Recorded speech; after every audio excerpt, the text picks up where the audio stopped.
নবীজি বলছেন দাহিয়াতুল কালবি রে একটু জানায়া দাও তুমি কি ঘটনা করে ফেলেছো।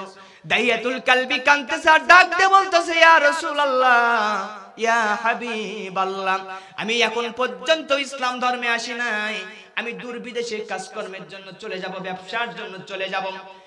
এমত অবস্থায় আমার স্ত্রী গর্ভবতী হয়ে গেলেন। স্ত্রীকে ডাক দিয়ে জানায় দিলাম স্ত্রী আমার দূর দেশে যাব, বিদেশে চলে যাব ব্যবসা বাণিজ্যের জন্য, ফিরে আসতে হয়তো দেরি হয়ে যাবে। এর মাঝামাঝি টাইমে যদি পেট থেকে কোনো সন্তান যদি দুনিয়াতে আগমন করে, এই সন্তানটারে তুমি মেয়ে সন্তান হলে দুনিয়া থেকে বিদায় করে দিবা, আর ছেলে সন্তান হলে বাঁচিয়ে রাখবা, আদর করবা, লালন পালন করবা। কোন আল্লাহু আকবার। এখন বলেন মুসলমান ভাইরা আমার, নিজের কোনো মা নিজের কন্যা সন্তানকে দুনিয়া থেকে কি কখনো বিদায় করে দিতে পারে? আরো জোরে কোন পারে? কবি এই জন্য বলতেছেন মায়ের কথা মা কথাতি ছোট্টবতী, কিন্তু জানো ভাই উহাচ্ছে নাম যে মধুর ত্রিভুবনে না। আল্লাহু আকবার কোন। বিদেশে বিরাজ্যে যদি কারো সন্তান মারা যায়, কাক কোকিল না জানিতে আগে জানে মাই। সুবহানাল্লাহ কোন।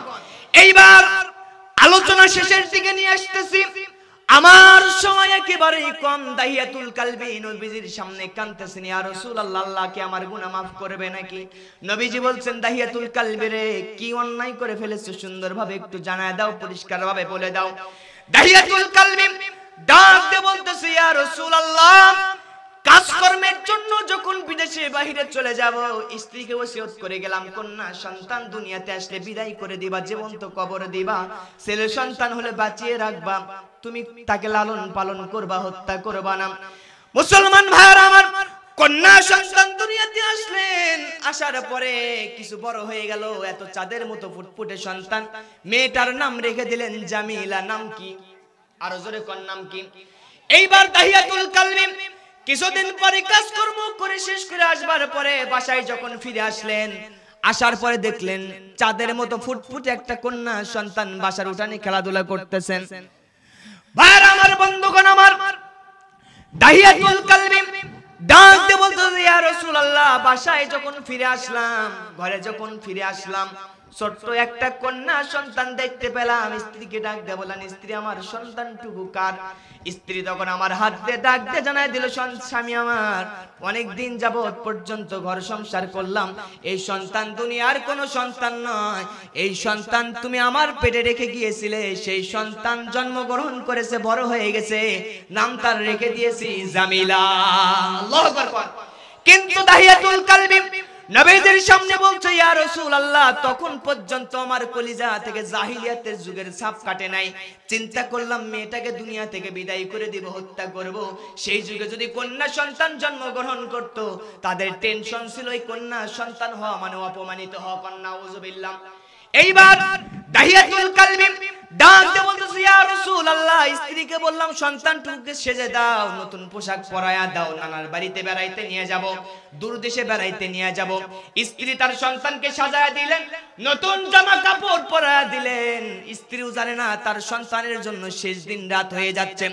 এইবার দাহিয়াতুল কালবি ডাক দিয়ে বলতেছে আমি সামনের দিকে স্ত্রীর কাছ থেকে সন্তানটুকু সেজে নিয়ে দূরে আমি হাঁটা শুরু করে দিলাম। গোপনে গাপনে আমি ভিতর থেকে কুদাল কুড়াল দা কোনটা যা নেওয়া দরকার সেটা নিলাম, দূরে হাঁটা শুরু করে দিলাম। হাঁটতে হাঁটতে চলে গেলাম একটা জঙ্গলের কাছে। যাবার পরে গর্ত খুঁড়া আরম্ভ করে দিলাম। সন্তান জামিলা ছোট্ট মানুষ ডাক দিয়ে বলছে আব্বা জান সোজা রাস্তা পার হয়ে কেন জঙ্গলের দিকে আসলেন আমার একটু জানায়া দেন। দাহিয়াতুল কালবি ডাক দিয়ে বলতেছি ইয়া রাসূলুল্লাহ তারপরে আমার সন্তান যখন এইভাবে কথাবার্তাগুলো শুরু করে দিল, সন্তানটাকে আমি যখন ওই জায়গায় কবর দিয়ে দিব, হত্যা করব, বিশাল একটা গর্ত খনন করলাম। গর্ত যখন এক বুক পরিমাণ হয়ে গেছে, আল্লাহর নবীজির সামনে দাহিয়াতুল কালবি কাঁদতেছে আর বলতেছে ইয়া রাসূলুল্লাহ সন্তানকে ডাক দিয়ে জানায় দিলাম সন্তান আমার ওই গর্তের দিকে একটু তাকায় দেখো তো কতটুকু গর্ত হয়ে গেছে। ছোট্ট মেয়ে বোঝে নাই, বুঝতে পারে না, অবুঝ মেয়ে বাবার কথা অনুযায়ী গর্তের দিকে তাকাইছে। কোন আল্লাহু আকবার। গর্তের দিকে তাকাইতে দেরি হয়ে গেছে, আল্লাহর বান্দি ছোট্ট মেয়ে জামিলার ঘাড় ধরে নিজের বাবা গর্তের ভিতরে ফেলে দিতে দেরি হয় নাই। দাহিয়াতুল কালবি ডাক দিয়ে বলতেছে ইয়া রাসূলুল্লাহ, গর্তের ভিতরে যখন ফেলে দিলাম কন্যা সন্তান জামিলা বুঝতে পেরেছে আজকের দিনটাই আমার জন্য শেষ দিন হয়ে গেছে। বাবার কলিজা থেকে জাহিলি যুগের সাপ কাটে নাই, পাপের সাপ কাটে নাই। বাবা এবার কি করলেন? দাহিয়াতুল কালবি বলছেন পাশে একটা পাথর ছিল, পাথরটুকু হাতে তুললাম। পাথরটুকু হাতে তুলবার পরে গর্তের দিকে নিক্ষেপ করব কলিজার টুকরা মেয়ের দিকে। মেয়ে তখন ডাক দিয়ে জানায় দিচ্ছেন, আব্বু তোমার কাছে প্রাণ ভিক্ষা চাই, জীবন ভিক্ষা চাই। তোমাকে বাবা বলে পরিচয় দেব না, বাবা বলে পরিচয় দেব না। আব্বু রে, জীবনটা ভিক্ষা দিয়ে দাও, রাস্তার পথিক হয়ে থাকবো, তোমাকে কোনোদিন বাবা বলে অপমানিত করব না। নবীজিও কাঁদতেছেন, দাহিয়াতুল কালবিও কাঁদতেছেন, ডাক দিয়ে বলতেছেন আরে মানুষকে এরকম জুলুম নির্যাতন করতে পারে? আল্লাহর নবীজির সামনে দাহিয়াতুল কালবি বলছে ইয়া রাসূলুল্লাহ, খাইতে যাই ঘুমাইতে যাই শান্তি পাই না। মেয়ের ওই আব্বু ডাক আমার কর্ণ কুহরে কলিজায় আঘাত করে, আল্লাহকে আমার গুনাহ কথা ক্ষমা করবে নাকি? নবীজি বললেন দাহিয়াতুল কালবিরে, ইসলাম গ্রহণ করবার পূর্বে যত অপরাধ করে থাকো সমস্যা নাই, ইসলাম গ্রহণ করবার সাথে সাথে আল্লাহ রাব্বুল আলামিন বিগত সময়ের সব গুনাহ তোমার ক্ষমা করে দিবে। বলেন সুবহানাল্লাহ। আলোচনা শেষ, আয়াতটুকু পরে আলোচনা আমি শেষ করে দিচ্ছি। এইবার আল্লাহ তাআলা কোরআন নাযিল করলেন। আল্লাহ তাআলা এবার ডাক দিয়ে জানাই দিচ্ছেন সকল জাহিলি যুগ থেকে আল্লাহ তাআলা আমাদেরকে হেফাজত করবেন কিসের মাধ্যমে? কথা কোন?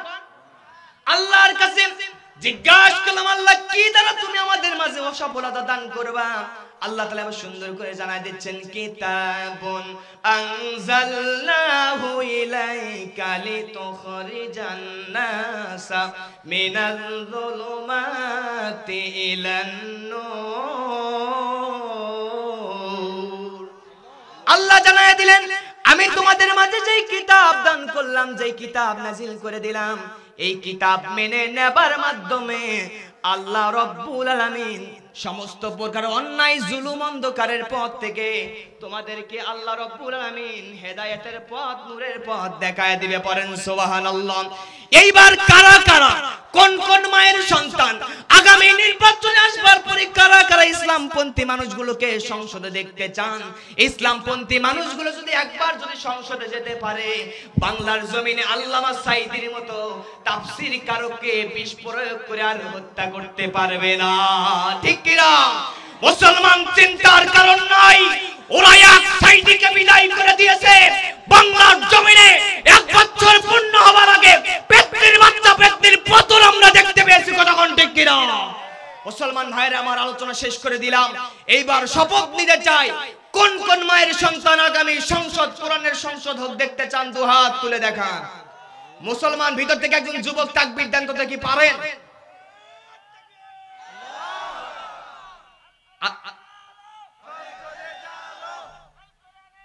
শেষ একবার তাকবীর দেন, ঝাঁকা করে তাকবীর দেন, লিল্লাহে তাকবীর।